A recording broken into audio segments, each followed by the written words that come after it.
Olha, vocês podem ver antigão o programa, né, do Goulart de Andrade, né, TV Gazeta.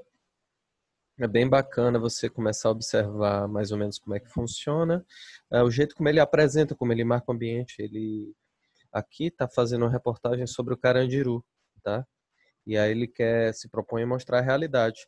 Então, para mostrar a realidade, ele não vai construir um cenário, ele vai visitar o lugar e a partir desse lugar, né, desse lugar pelo qual ele fala e os presos falam, no caso do Carandiru, né, ele retrata a realidade. Então, o impacto da matéria, o impacto da voz dele fica sempre mais interessante, né? Vamos dar uma olhadinha aqui no que ele nesse programa dele, que é bem interessante, tá?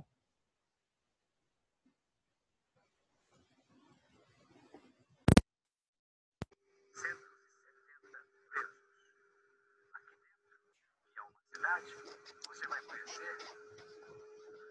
a vida dessas pessoas. O que eles fazem, como eles comem, como é o xadrez, de que forma eles têm um lazer, de que forma eles são tratados, principalmente a rotina da cadeia. Eu vou ser preso agora. Mas não é a pé que eu vou entrar na casa de detenção. Eu vou entrar nesse veículo. Esse veículo é o chamado pontão. Ele carrega uma porção de presos. E é dentro dele que começa a nossa trajetória na Casa de Detenção de São Paulo. Em todo o presídio, e na Casa de Detenção é igual, uma porta só se abre depois que a outra porta de ferro está fechada. Então, nós vamos atravessar 3 portões de ferro. O primeiro.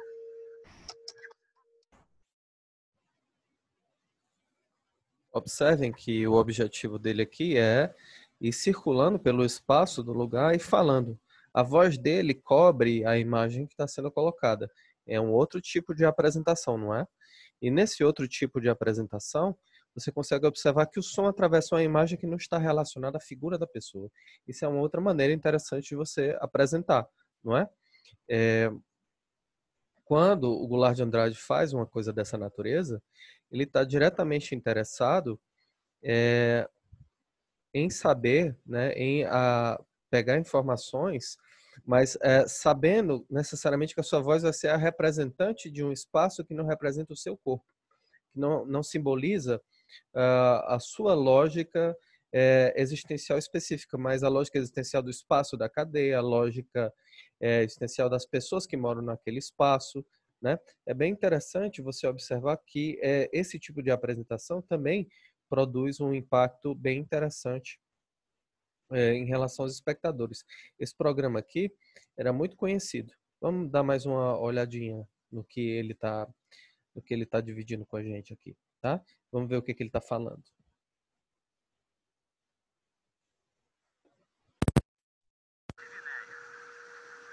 Daqui pra frente, eu vou ver o que acontece comigo se eu tivesse chegando nesse pontão.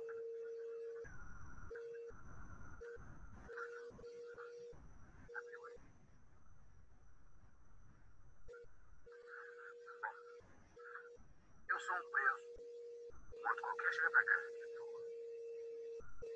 Você que me recebe aqui, mano. E daqui eu vou pra onde? Daqui nós vamos até a carceragem. Você, qual é a sua função? É receber o e-mail, levar até a carceragem, a gente qualifica, recolhe os pertences, recolhe a roupa de civil, já colocamos o uniforme na casa, fotografamos, identifica a qualificação, identifica as suas fotos também. Também é isso. Lamento muito, mas estou preso. Até as 8 horas da manhã, né? 2 horas de trabalho, né? 3 horas, talvez aí. Aí eu vou pro sol, aí vai pro sol, até que horas? O sol é até as 11. E aí depois volta, vem pro xadrez, almoça, vai vir pra cá, almoça aqui dentro, almoça aqui. Ah, esse paga uma comida, vai. E aí, bebe, come. Que hora, mano?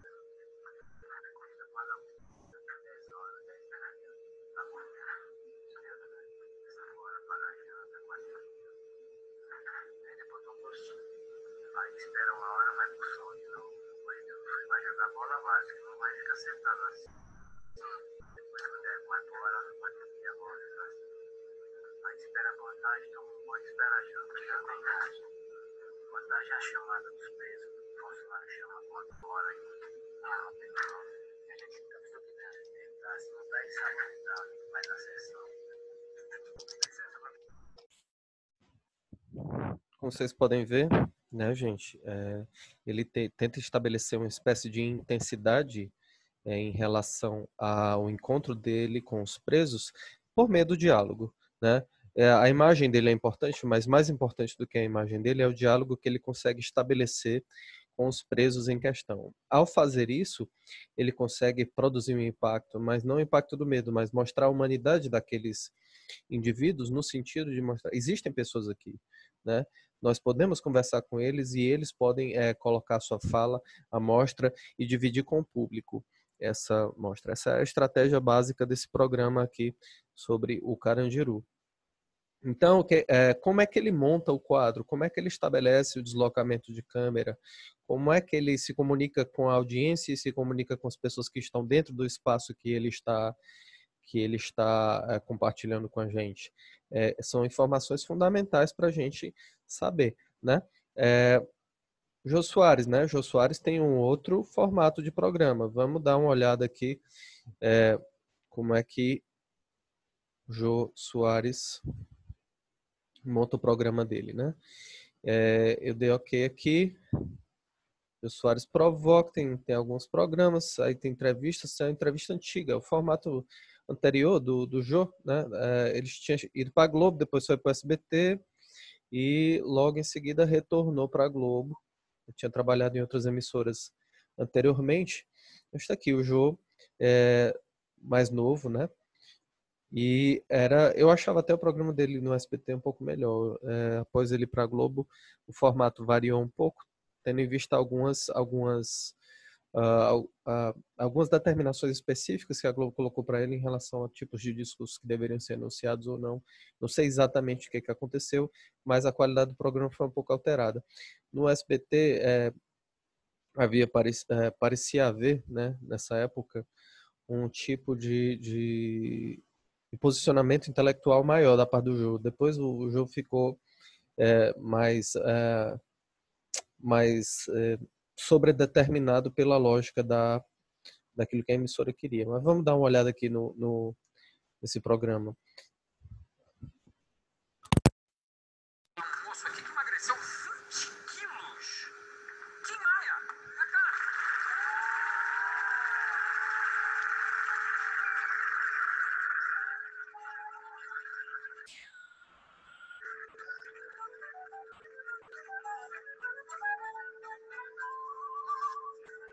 E aí, perdeu 20 quilos? Não, 20 litros. Só litros, só. Quilos não fica de nada.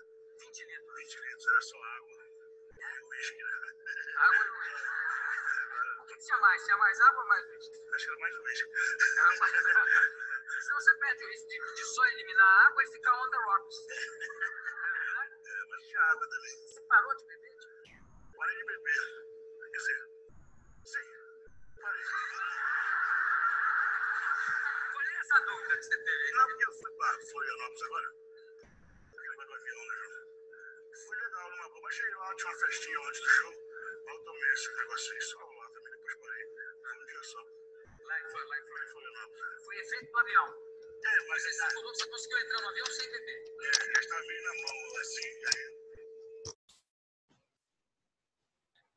Observem a maneira simpática como ele chega para o público, né? Observem o modo bacana com que o Tim Maia, que era um grande cantor, conversava com o Jô, justamente porque o Jô puxava a atenção, né, do Tim para essa coisa da troca de afetos, da troca de emoção, a entrevista descontraída. Claro, aquele formato clássico que você já tinha, né, com o Bira, com outros com os músicos, né? Isso está tudo aqui de uma maneira bem explicitada, bem clara. né? E a entrevista vai rolando, o Jô vai soltando essas piadas dele e vai interagindo com o time, mas sempre puxando coisas que tem a ver com os projetos de vida dele, né? E é super interessante você observar que esse formato de programa é um formato muito bacana, muito interessante também, né? Observar como ele se coloca, dar uma pesquisada em como ele busca estabelecer empatia com o público. Isso faz também com que ele consiga obter sucesso, ele consiga vender bem o programa dele, consiga vender bem não só o programa dele, mas a emissora na qual ele trabalha. Não à toa é uma figura que trabalha tantos anos, trabalhou tantos anos realizando entrevistas com figuras famosas, né? E não tão famosas assim, porque ele tinha também como hábito pegar pessoas comuns que não tinham nenhuma relação com o mundo da fama, né? Então, gente, é isso. Eu gostaria que vocês observassem o comportamento dessas pessoas, avaliassem o jeito como cada um deles se coloca, tanto os influenciadores digitais quanto os apresentadores de TV, seja no formato mais clássico, seja no formato mais contemporâneo, para você observar as estratégias que eles usam para dialogar com o público. Ao fazer isso, você vai conseguir perceber que cada pessoa vai ter um perfil diferente, mas esse perfil vai ter que estar adaptado às necessidades daquele programa, daquele serviço, daquilo que está sendo oferecido para uma certa audiência, porque a audiência vai querer comprar ou não aquilo, vai depender também da opção de entretenimento que ela quer para si mesma, né?